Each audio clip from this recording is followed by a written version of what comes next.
away from the city lights. Days of the lake and the stars at night were fun to. Welcome back to where we uncover the hidden stories behind the places we think we know. And today, we're exploring how a local farm, a spirited athlete, and a tragic ending gave rise to one of the most iconic races in American sports history.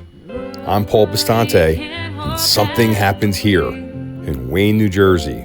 It's the heart of a place that beats on the dirt that you build your life from. It's a spark, keeps the flame burning strong. Home where you belong. The heart beats on. The heart beats on.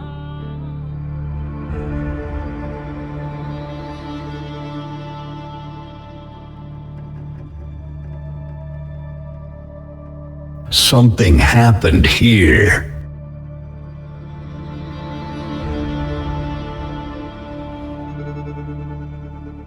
Before we begin, don't forget to subscribe to our channel for great local history topics and more.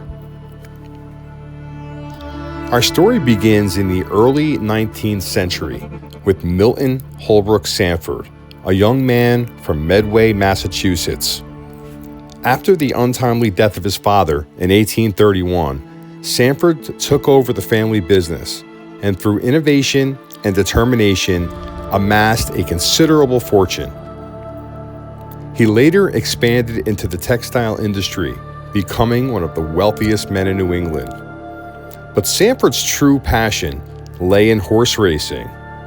In the 1860s, he established Preakness Stud, the Preakness section of Wayne, New Jersey. The name Preakness is believed to derive from the Native American word Preakness, meaning quail woods. In 1867, Sanford purchased a dark bay colt, sired by the legendary Lexington and out of the mare Bayleaf. He named the horse Preakness, and after his new Jersey farm as well. Though initially unruly and difficult to manage, Preakness matured into a formidable racehorse. On October 25th, 1870, Preakness made his racing debut at the inaugural Dinner Party Stakes at Pimlico Racecourse in Baltimore, Maryland. Defying expectations, he won the race, securing a $15,000 purse, a substantial sum of money at the time. Preakness's victory left a lasting impression. In 1873, the Maryland Jockey Club honored the horse by naming a new stakes race after him, the Preakness Stakes. This race would go on to become the second jewel in the Triple Crown of American horse racing, following the Kentucky Derby and preceding the Belmont Stakes. After a successful racing career in the United States, Preakness was sent to England to continue racing. He was eventually sold to the Duke of Hamilton. Unfortunately, the Duke was known for his volatile temper. In a tragic incident, after Preakness reportedly disobeyed during a breeding session, the Duke shot and killed him in a fit of rage. This act sparked public outcry and led to reforms in animal welfare laws in England. From a farm in Wayne, New Jersey, to the annals of horse racing history, the story of Preakness is a testament to how local history can have a profound effect on national traditions. The Preakness Stakes continues to be a highlight of the racing calendar, drawing attention to a legacy that began right here in our backyard.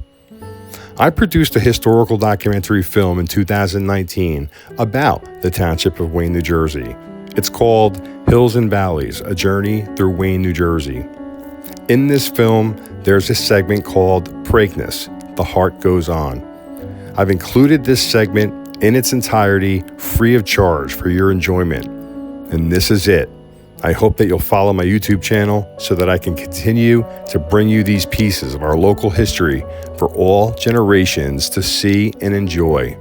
Please, Enjoy the story of Preakness.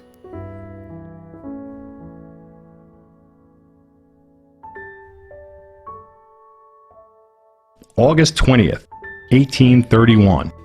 Milton Holbrook Sanford is a 19-year-old student at Captain Partridge's military school in Middleton, Connecticut, when he is informed of his father, Samuel Sanford's, untimely passing. Shocked and saddened, Milton is forced to return home immediately to assume control of the family business. Well, he's very successful in his new venture, and eventually, in a 2-year period, raises the family fortune to over $100,000, which at the time is a staggering amount of money. The financial panic of 1837 actually triggers a major recession, which wipes out his personal wealth. However, he's able to guide the business through the turmoil and actually keep his family's holdings intact. Sanford, ever the inventor and entrepreneur, goes on to discover a new method for manufacturing jute and builds a state-of-the-art mill for its manufacturing. And it makes him the richest man in New England. It is with this newfound fortune that Sanford starts to feed his true love in life, horse racing. He builds a stable and a racing team, and it goes on to win many of the era's most famous horse races, including the Jockey Club Handicap at Jerome Park. During this time period, he is also instrumental in the founding of the American Jockey Club. November 18, 1867, Milton Holbrook Sanford purchases 2 tracts of land. Milton Sanford in 1863 had decided to open his business in New York City. He wanted to have stables close by as well. So he was looking, and he came upon property in Wayne, New Jersey. One 64-acre parcel is purchased from Eno Van Sohn for $12,000, and the other, a 6-acre tract from Henry K. Berry for $1,500. And he calls it Preakness Farms. Kentucky, 1867. R.A. Alexander of Woodburn Stock Farm in Kentucky breeds a dark bay colt to legendary racehorse Lexington, and out of the mare Bayleaf. He has an inkling that this colt could be special, but there's no way anyone could have predicted what he would become. The horse was a gorgeous, beautiful bay colt, and they can see right from the beginning that the horse would be very special. Preakness was born in Kentucky. He was a great bay colt. What they couldn't see, however, was how much of a handful he'd be. The horse had quite an attitude. You know, if he didn't like you, he might throw you off the saddle. As time went on, he trained well, but at the same time, he had a personality that spoke out of his own. If he didn't like you, you couldn't ride him. A year later, the colt appears on the auction block, and by sheer serendipity, it is purchased by none other than Milton Sanford of Preakness Stables, Wayne, New Jersey, for $4,000. They had a horse they named the Preakness because this was the Preakness area. Okay? I don't know how many square miles it evolves, but it spreads out. People ask, where are you from? Preakness. It's Preakness. Just like replace the P with a B, break, Preakness. So the term has been mispronounced over the years. Now called the Preakness, all right? So I often say, I'm going to write into somebody. October 25th, 1870, Preakness makes his maiden start. It is a tall assignment and one of the biggest pursed races in the history of racing in America to that point. And it won the first Pimlico race. The Dinner Place Stakes, at the first meeting of the Maryland Jockey Club at the new Pimlico racetrack. Preakness goes on to have one of the best careers in the history of horse racing. He competes in 40 races in his career, failing to finish in the money only 7 times. His career year comes in 1874 when he is entered in 7 races, winning 4 of them and finishing second in the others, including August 4th when he is challenged and sacked at the finish line at the hands of Springbrook at Saratoga. July 29th, 1875, the Saratoga Cup. The race features 7 of the country's top handicap horses, including Nemesis Springbrook.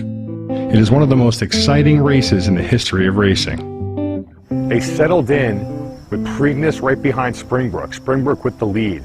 Stayed that way through the whole race, basically a two-horse race until the final turn, and that's when Preakness made his move.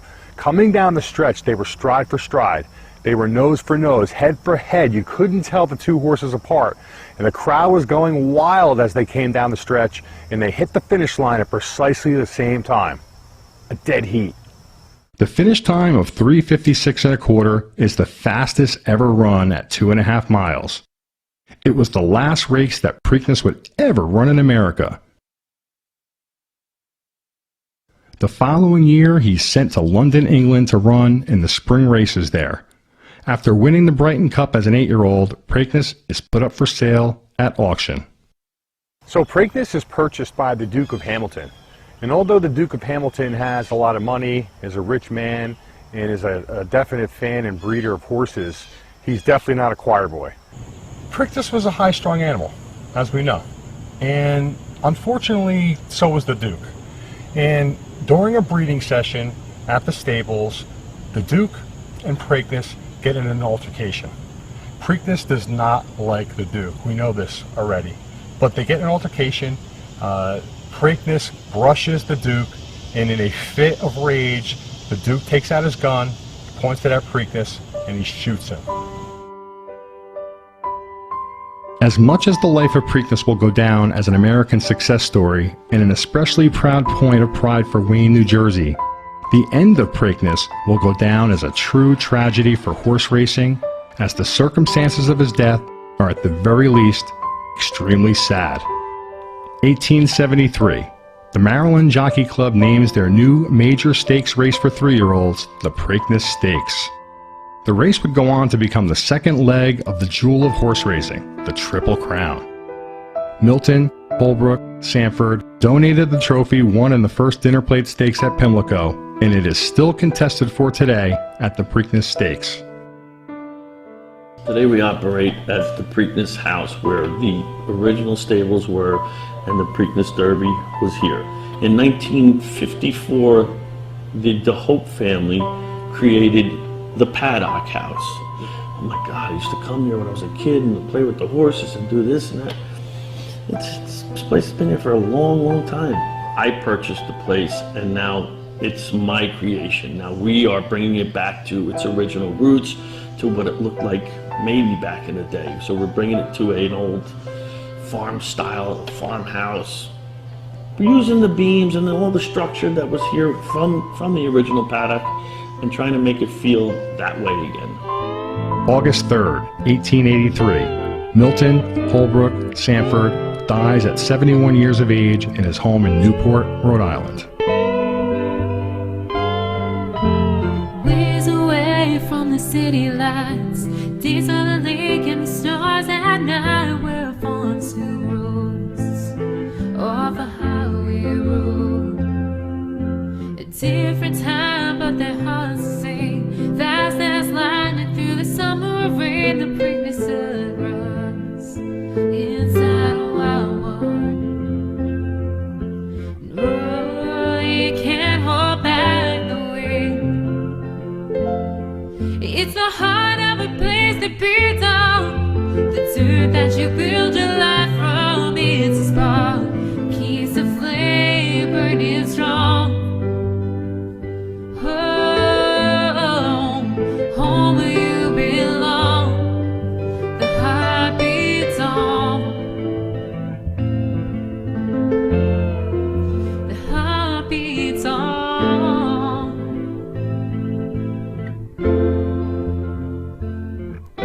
Sun rises on a gambler's dreams, the plans he makes and the hope it brings. Every nail and bolt, he was never more sure.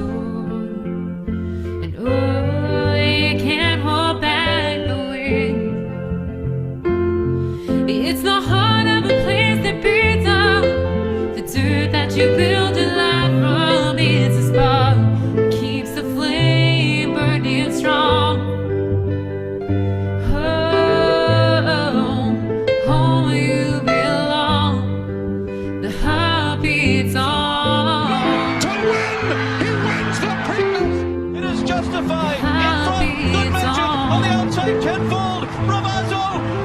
the fight. He's unstoppable. He won the Preakness. Oh, you can't hold back the wind. It's the heart of a place that beats on the dirt that you build your life from. It's a spark that keeps the flame burning strong. Home where you belong. The heart beats on. The heart beats on.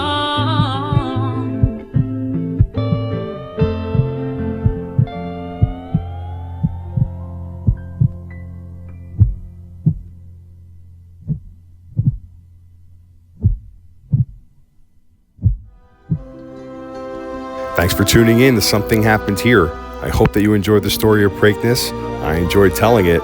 Join us next time as we talk about one of the most historic baseball fields of our area, historic DeLazier Field, located in beautiful Bloomingdale, New Jersey.